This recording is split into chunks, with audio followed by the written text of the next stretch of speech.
Keempat perusahaan telekomunikasi utama di Singapura dilaporkan menjadi sasaran serangan siber yang diduga dilakukan kelompok peretas asal Cina. Pemerintah Singapura mengonfirmasi insiden tersebut dan menyebut keterlibatan kelompok spionase siber UNC 3886 dalam upaya pembobolan sistem. Perusahaan yang menjadi target serangan meliputi Singtel, StarHub, M1, dan Simba Telekom. Keempatnya merupakan operator besar yang mengelola infrastruktur komunikasi penting di negara tersebut. Menteri Koordinator Keamanan Nasional Singapura, Ka Shanmugam, mengatakan kelompok tersebut berhasil menembus dan mengakses beberapa sistem internal. Namun, ia menegaskan bahwa layanan publik tidak terganggu dan tidak ada bukti akses terhadap data pribadi pelanggan. Kami menilai ini sebagai serangan siber serius terhadap infrastruktur penting. Namun sejauh ini, tidak ada gangguan layanan dan tidak ada indikasi data pribadi diakses, ujarnya, seperti dikutip dari TechCrunch, Minggu, 15 Februari 2026. Gunakan rootkit dan akses jangka panjang.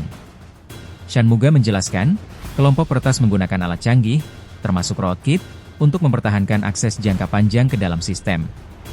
Rootkit merupakan perangkat lunak berbahaya yang dirancang untuk menyembunyikan keberadaan peretas di dalam sistem sehingga sulit terdeteksi. Teknik ini memungkinkan pelaku memantau aktivitas jaringan dan mengumpulkan informasi dalam waktu lama tanpa memicu alarm keamanan.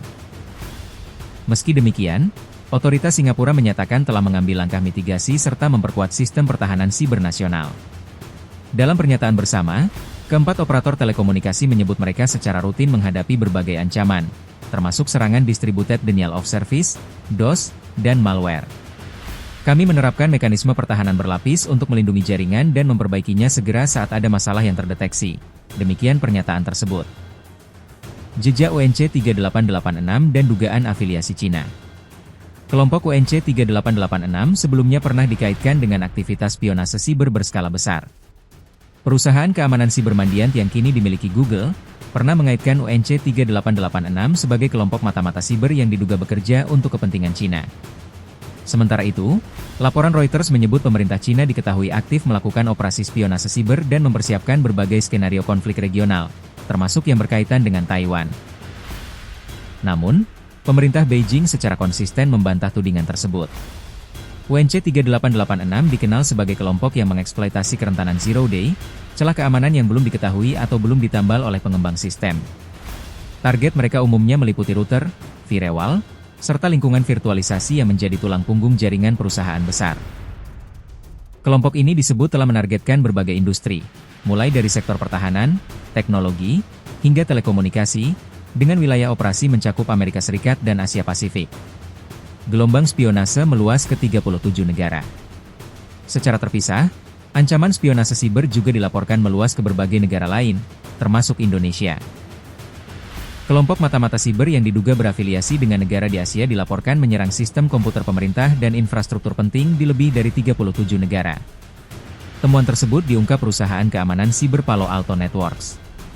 Dalam laporannya, perusahaan yang berbasis di Santa Clara, California, itu menemukan para peretas menyusup ke jaringan setidaknya 70 organisasi di berbagai negara. Meski demikian, perusahaan tersebut tidak mengidentifikasi secara terbuka negara asal kelompok peretas. Menurut laporan Bloomberg, target operasi mencakup 5 lembaga penegak hukum dan pengendalian perbatasan tingkat nasional, 3 kementerian keuangan, parlemen di satu negara, serta seorang pejabat tinggi terpilih di negara lain. Operasi ini disebut berlangsung selama 1 tahun terakhir dengan skala luas dan tingkat infiltrasi yang dalam. Para peretas memanfaatkan akses tersebut untuk memata-matai email, transaksi keuangan, serta komunikasi yang berkaitan dengan operasi militer dan kepolisian. Indonesia termasuk sasaran. Penelitian yang dilakukan Unit 42, Divisi Intelijen Ancaman milik Palo Alto Networks, menyebut kampanye tersebut menargetkan lembaga pemerintah di sejumlah negara, termasuk Republik Ceko, Brasil, Jerman, Italia, Malaysia, Mongolia, dan Indonesia. Peternals, Direktur Program Keamanan Nasional di Unit 42, mengatakan para peretas menggunakan teknik spear phishing yang sangat terarah. Mereka menggunakan email palsu yang sangat disesuaikan dengan target, serta memanfaatkan celah keamanan yang sudah diketahui namun belum ditambal untuk mendapatkan akses ke jaringan, ujarnya. Metode tersebut memungkinkan pelaku menyusup tanpa terdeteksi selama berbulan-bulan. Setelah memperoleh akses awal, mereka bergerak secara lateral di dalam jaringan untuk mengumpulkan informasi sensitif, termasuk data diplomatik dan komunikasi strategis. Tantangan keamanan infrastruktur digital. Serangan terhadap infrastruktur telekomunikasi dan lembaga pemerintah menegaskan meningkatnya risiko keamanan di era digital. Infrastruktur komunikasi modern kini menjadi target bernilai tinggi karena menyimpan data besar serta mendukung aktivitas ekonomi dan keamanan nasional. Pakar keamanan siber menilai, serangan terhadap operator telekomunikasi memiliki dampak strategis karena jaringan tersebut menjadi gerbang komunikasi nasional. Akses ilegal terhadap sistem ini berpotensi membuka peluang pengawasan, sabotase, atau pencurian data berskala besar. Pemerintah Singapura menegaskan akan terus memperkuat koordinasi dengan sektor swasta dan mitra internasional untuk menangkal ancaman siber.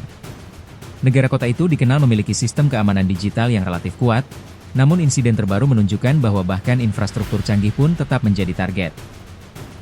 Di sisi lain, laporan yang mencantumkan Indonesia sebagai salah satu negara sasaran menjadi pengingat bahwa keamanan siber bukan lagi isu teknis semata, melainkan bagian integral dari ketahanan nasional. Gelombang serangan yang melibatkan puluhan negara memperlihatkan bahwa spionase siber kini menjadi instrumen geopolitik modern. Dengan teknik yang semakin canggih dan sulit dilacak, negara-negara dihadapkan pada tantangan besar untuk melindungi sistem digital mereka dari infiltrasi jangka panjang.